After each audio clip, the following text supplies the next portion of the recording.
Quarto ano. A nossa aula de história de hoje, nós vamos complementar a unidade 3, tá?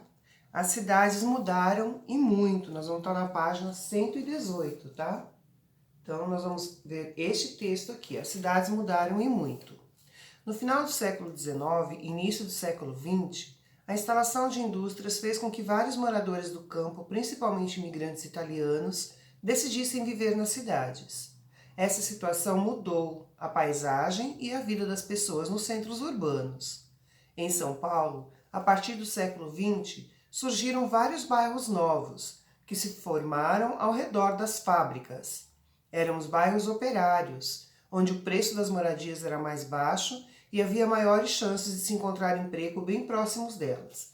Então, lembra lá no começo, os imigrantes vinham para o Brasil à procura de fazendas, né? Para colher café, para plantar e colher. Então eles viviam, lembra, né, que a gente viu lá atrás, eles viviam da colheita, então eles recebiam moradia em troca do serviço. Então eles comiam do que eles produziam na fazenda dos donos e tinham uma moradia. Descontavam um valor por mês para deles e dava a comida. Então eles tinham comida e moradia em troca do trabalho de mão de obra, que era de colheita na plantação.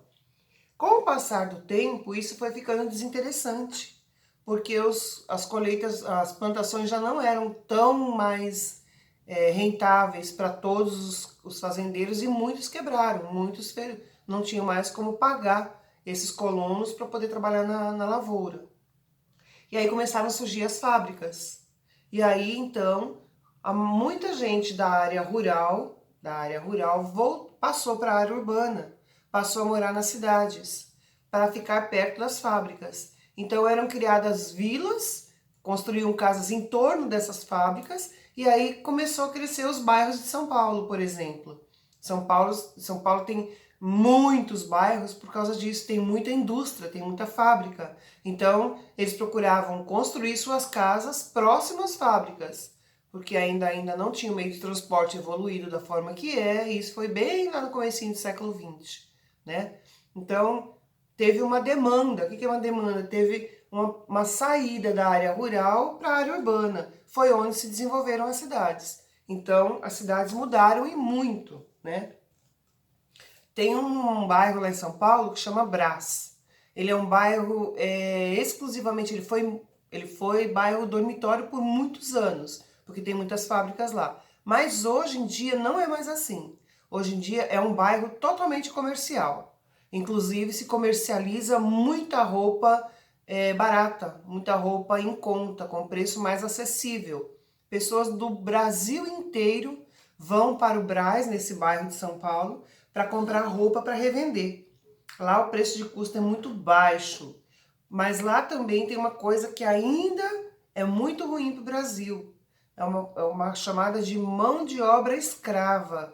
Muitos chilenos, muitos venezuelanos trazem muitos chineses trazem seu povo do país deles para cá, prometendo emprego, prometendo um bom salário, e eles trabalham em trabalho escravo. Eles trabalham das 5 da manhã às 11 da noite, não podem sair de dentro da oficina, eles dormem onde eles trabalham. É uma vida subhumana, isso é uma coisa muito séria.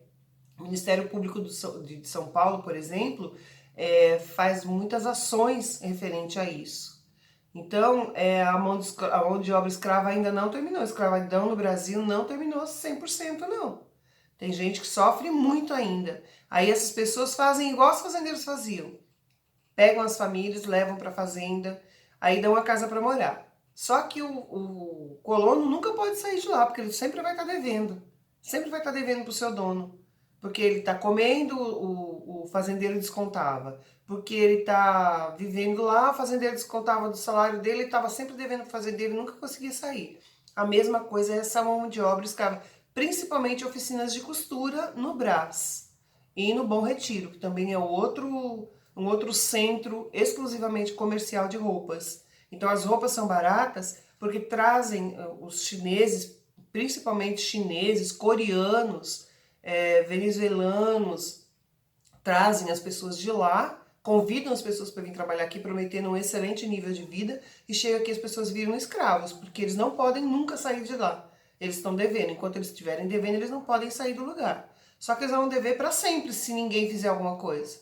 Porque eles trabalham e o dono da fábrica, por exemplo, desconta a refeição, desconta o aluguel de onde ele mora, desconta a cama, desconta a comida, e assim está sempre devendo. A pessoa prende essas pessoas, no caso, entre aspas, né, é um modo figurativo, prende essas pessoas porque elas não podem ir embora enquanto dever para eles.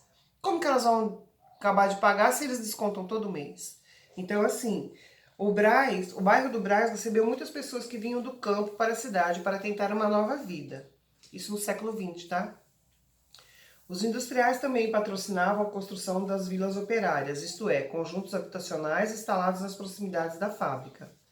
Agora nós vamos para o Rio de Janeiro. No Rio de Janeiro, as vilas surgiram no final do século XIX, em São Paulo, no início do século XX. Essas vilas reuniam moradias pequenas, com quarto, sala e cozinha construídos em volta de um pátio. Hoje em dia isso chama cortiço, tá, gente? São várias casinhas num pátio só. Então todo mundo morava junto. Para morar nas vilas era feito um sorteio entre os trabalhadores, já que não havia moradias para todos. Eram escolhidos principalmente os operários mais comportados. Aqueles que participavam de greves e exigiam melhores salários eram excluídos do sorteio. Tá vendo como já é antigo isso? Os operários não conseguiam viver nas vilas, ocupavam habitações coletivas ou cortiços. Tá vendo? Ó? Lá em São Paulo ainda tem uns cortiços muito feios, gente. É muito mal cheiroso, não tem um pingo de higiene, mora muitas pessoas num lugar só. Um banheiro para 100, 200 pessoas é complicado.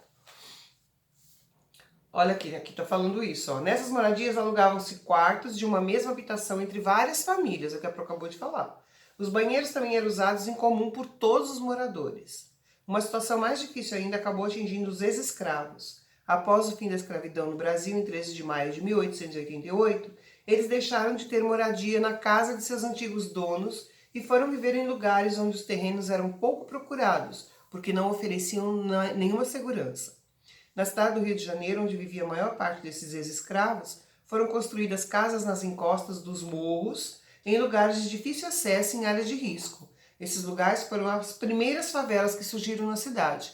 Aquelas favelas que a gente vê no Rio de Janeiro, sabe, que passa na televisão, elas começaram por aqui. Foi a partir daqui que as favelas começaram, tá vendo? Aqui, ó, vocês vão ter uma foto aqui, ó, do início de uma das primeiras favelas do Rio de Janeiro. Quer dizer, construindo um morro numa encosta, claro que um dia vai acabar desabando, né? São os acidentes que a gente de vez em quando vê por aí, que passa na televisão. Então, na página 120 e na página 121, vocês vão responder as questões que estão falando sobre esse texto aqui, tá? Da página 118 e 119. Aí vocês vão ler o texto da página 122 e vão responder a questão número 1, tá? Tem um textinho aqui, algumas informações e umas perguntinhas aqui embaixo. Vocês vão assinalar a questão correta aqui, tá? A alternativa correta. E a número 2 também, tá? Tem a 1 e a 2, referente a esse texto aqui. Ok, pessoal? Depois, na página 123, o progresso e as cidades. Também tem um outro texto, a Pro gostaria muito de ler com vocês e comentar, mas o vídeo vai ficar muito grande. Então, assim, vocês vão ler o texto, o progresso e as cidades, que começa na página 123, vai na 124, 125, 126 e 127, tá? Esse texto é um pouco mais prolongado. Aqui vai falar do progresso de todas as cidades, tá? Aqui o Lago da Carioca, no estado do Rio de Janeiro, no início do século XX, que hoje está muito diferente. Então, está falando da transformação das cidades. Tá bom, pessoal? E depois, fazer os exercícios da página 128, 128 e 129. Ok? A 129, pessoal, a resposta é pessoal da questão 3 e 4. E a resposta da 2 da 128 também. Ok? Então, para hoje a aula de história é essa. Eu gostaria muito de continuar lendo e comentando com vocês, mas o vídeo vai ficar um pouco extenso. mas vocês leiam direitinho, que depois a Pro coloca a correção lá no quadro no Trello. Tá bom, pessoal? Então, a aula de hoje vai até o exercício 4 da página 129, começando pela página 118. Tá bom, pessoal? Então, boa aula a todos e bom trabalho. Precisar de tirar alguma dúvida, qualquer coisa, é só chamar a Pro, tá?